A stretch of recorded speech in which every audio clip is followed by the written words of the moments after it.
Dear Diary, today is day 1 of finally facing my demons. Social anxiety. Most people think that social anxiety is something you can just get over, but it's not that simple. It's not just about pushing yourself out of your comfort zone.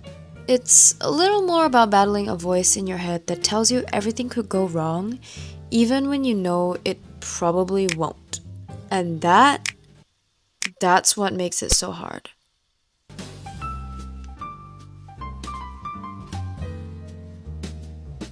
Good morning! So one of my New Year's resolutions is to find my confidence back and try and overcome my social anxiety a little bit. Oh god, my hair is a mess. Hold on. Every time I need to venture out of my home, out of my comfort space, I'm always thinking about every single scenario that's possible and that can happen. I always thought that this was a normal thing until my friend told me that, hey, this is actually not normal. I think this is anxiety. Like, normal people don't go out of their house and think about every single possibility that could happen. For me, I do that it's because I want to be prepared. I think it stems from my fear of the unknown. I don't like not knowing. I don't like not having control over things in my life, and I think I need to learn how to let that go, and I need to learn how to accept that life is just like this. So I think to do that, I'm gonna be taking myself on a solo date. I'm trying to condition myself and to help myself see that it's actually okay to be alone and do things alone, that nobody's gonna judge you, nobody's gonna be watching your every move, shitty things are not gonna happen to me. To make this more of a challenge and to push myself further, I decided to also schedule a driving lesson today. Now you might be thinking, Shao, you're almost 23 and you can't drive yet? That also stems from me always overthinking. I get anxious when I drive. That is also another goal of mine for 2025, is to finally get my license. It's gonna be quite the adventure.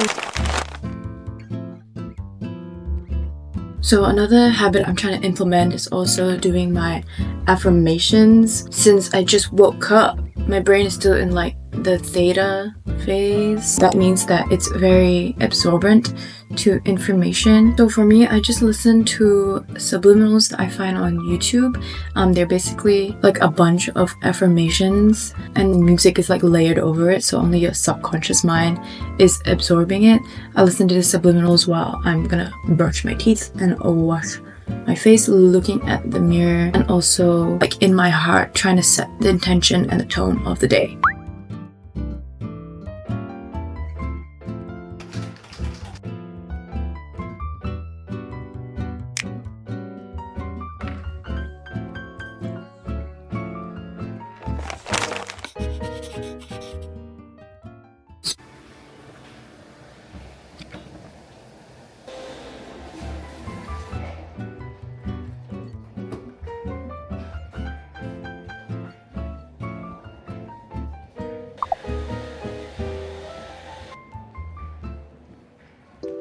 To me, social anxiety has always been this little voice in the back of my head, telling me that people are watching, judging, or just waiting for me to somehow mess up.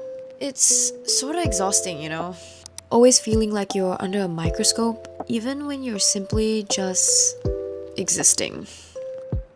But today I decided to challenge that voice, to step out of my comfort zone and do something I've always been a little bit too scared to try. A solo date. I mean, think about it. When was the last time you did something completely by yourself? Just for you. No distractions, no safety net of friends, just you and your own company. For someone with social anxiety, that can feel really terrifying. But it's also kind of empowering in a way. Hey, I'm here, I'm doing this, and most importantly, I'm okay. At first, I kept catching myself overthinking. Are people staring at me? Do I look awkward sitting here alone? Am I breathing weird? Am I looking weird? But then I realized, no one actually cares. It's liberating and it's freeing in a way, Everyone's so wrapped up in their own lives and caring about themselves that they're not even paying attention to what I'm doing. And honestly, that is such a relief.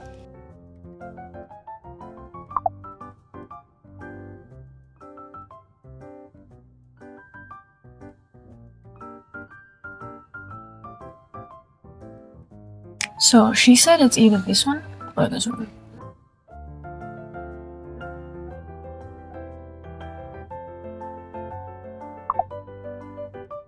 Now, this solo date isn't just about proving to myself that I can do things alone. It's more about learning to enjoy my own company, to be okay with the silence, with stillness, with just simply being. And you know what? It's kind of beautiful. I'm starting to see that I don't always need someone else to make a moment special. Sometimes, just me being in my presence is enough.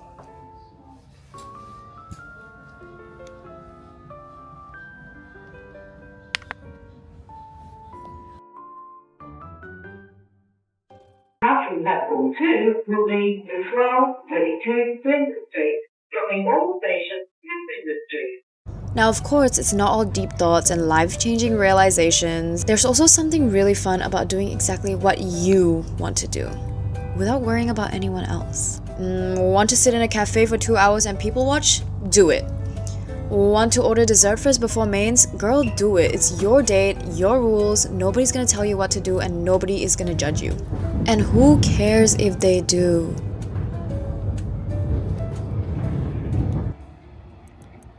Today wasn't about fixing my social anxiety or my fear of driving, because these things don't just go away overnight. It was more about showing myself that I can take small steps towards feeling more comfortable in my own skin and my own presence. That I can face my fears even when they feel overwhelmingly big. And in conclusion, though it might seem small to some people, this feels like a really major win for me.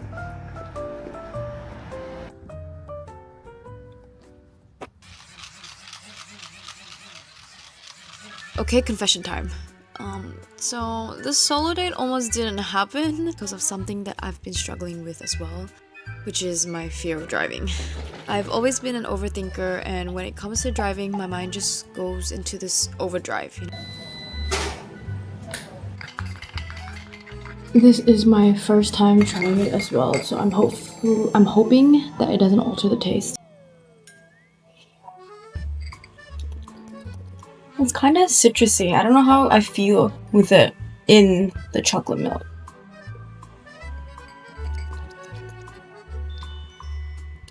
At least it's not burnt this time. This is actually the perfect crispness.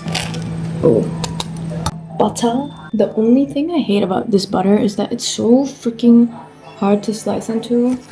I'm a spreadable butter girl through and through. You see what I mean? Like, it's not doing what it's supposed to do.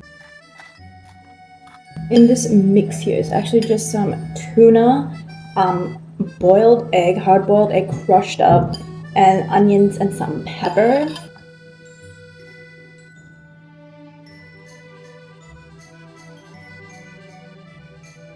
I'm gonna add some chili flakes to give it a little bit of spice. A little bit's enough because honestly, I can't really take spice.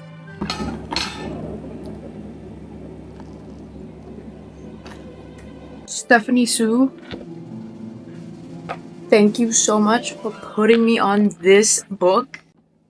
I think I listened to one of her podcasts. It was either like, I think it was a BAM episode, a Baking a Mystery episode. Bro, since the start of the video all the way to the end, I was hooked to this story. It's the first fantasy book I've ever read.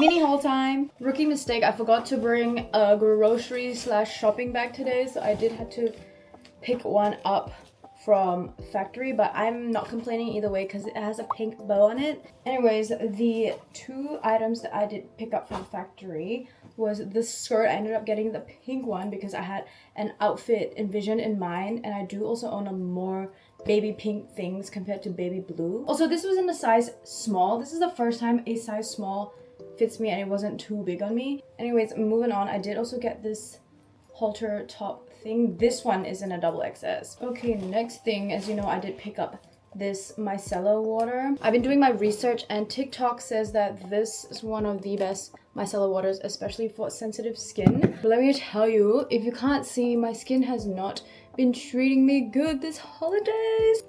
Maybe it's because I've been traveling in all like different time zones and being on so many different planes and not getting enough sleep, always out and about. My skin's just not having it with the weather change and everything as well. And then from Typo, I did end up picking up 2 things.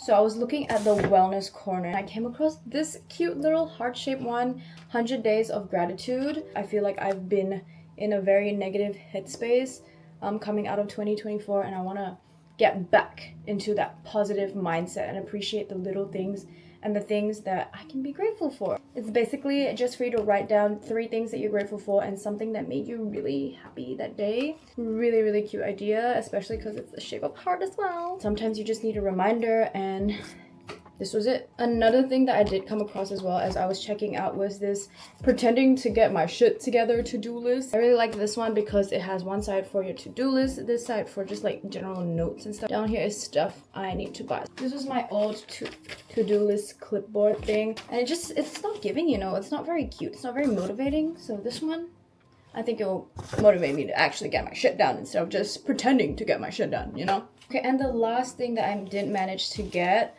on my list of things to buy was a hair tonic. I don't know if you can tell, but low-key my hair be thinning. Look at that parting. I don't think it's supposed to be that wide, especially the middle parting and near my crown. It's tragic. I decided to settle on this one just because I have heard of this brand, and definitely not because it was cheaper. Oh, it's a very minty smell actually. I will try that on my next hair wash day and I will update you guys. Okay, I did also get a bunch of freaking packages while I was away on holiday, but I think I will be unboxing those in a TikTok video, so you can go check it out if you're curious to see what I got. I have less than 10,000 followers on TikTok, by the way. We just hit 7,000, and this is all their stuff that I get for free, that I get to try, that I get paid for to use and wear and make videos about. So if this ain't your sign, I don't know what is, girl. Look at how full my skincare cart is, and I still have so much more here to fit in there. Woo! Okay guys, I have my mugwort pore clarifying mask on. Let's debrief. Okay, don't let this iPad fool you. I'm literally just watching Love in Contract on Netflix while waiting for this mask to dry. I'm only on episode 3, the start of episode 3. The suspense keeps me on my toes because this guy is so mysterious. He's so mysterious, but he's so sexy. Okay, I forgot that I had this fancy ass mic and I wanted to use it. Yes, I realized that it wasn't as scary as I was going throughout the day. At the start, like after I got out of my driving lesson and into the bathroom, I was pausing. Okay, maybe it's because like I did something really, really scary, which is driving, that made me really, really anxious. And then I went straight into like facing people in public. This sounds so stupid now that I'm saying it out loud, but genuinely I get so scared when I'm alone and there's like a group of people around me, because I just think that people are watching me. You know, being a creator for so long and for so many years, I'm so used to being put under a microscope that I think everyone in my reality is also like looking at me through a lens, or like hyper fixated on what I'm doing, how I'm sitting, how I'm breathing, how I'm walking. Literally anything I do, I think someone is watching me, and that honestly scares me a lot, and it gives me like performance anxiety in a way. So I feel like I need to always be at my best and perform at my best, which is terrible. That anxious feeling started to like fade away as I started to move about through my day. Honestly, I was really scared filming in public as well, so I think the Pocket 3 was my best friend because it was very low-key. People didn't even know I was filming because I was holding it at like an angle where you couldn't really tell that I was recording anything. But at the same time, I also had to like set up the camera for like a lot of the shots, and it took a lot of courage and me hyping myself up in my mind to just put it down and hit record. The setting it up part is what scares me because people can see me doing that. It might sound like crazy or like a shock to a lot of you because I put videos and I make videos all the time, and I'm so confident in my videos, which, yeah, it's true. I am so comfortable filming in my room because it's just me, you know? And to be honest, sometimes I do feel a little bit shy as well when my family is around or like in the vicinity when I film, because again, you know, I get that performance anxiety. Like, I got a little bit more comfortable filming myself as I progressed throughout the day, because I kept reminding myself that I'm never gonna see these people again, okay? Like, these people don't matter in my life. They don't pay my rent. They don't put food on my table. Like, who are they to judge, you know? I pull out my camera and I count 5, 4, 3, 2, 1. I put it down and I hit record. So I don't even have time to process or think about the doubts and stop myself from not recording. And I think that really helped a lot, because, you know, I realized that nobody actually gave a flying that I was recording, you know. It's so normal in this day and age that to record your life, everyone's doing it, you know, everyone's on social media, everyone's making their own vlogs. And I actually felt like it was a very fulfilling day. I felt great, you know, when I came home. Like, I felt happy and proud of myself, you know. I need to remind myself, and also you guys have to remember, that you don't have to achieve something really big to be proud of something, you know. It's always the small steps that's working towards the bigger goal or the end goal. I think I'm really grateful that I put myself through this experience, and I'm pushing myself to reach my higher self. Growth is a form of self-care, and I hope this video encourages everyone to kind of step out of their bubble, even if it's doing something really small that may seem like nothing to other people, but it means the world to you, because ultimately nobody knows what you're going through and how you feel. So if it's something that you feel like it's stepping out of your comfort zone and you would feel very proud of yourself after accomplishing that task, then definitely go for it, because, you know, live for yourself. Self-love, you know, it's 2025. It's time to level up and leave that old crusty, dusty, messy you in the past in 2024, girl. Yeah. Hope everyone is having a fantastic week, a fantastic day, a fantastic month, year, whenever you're watching this, and I hope you do something that makes you smile today. Bye! No way, I just yapped for a whole 6 minutes.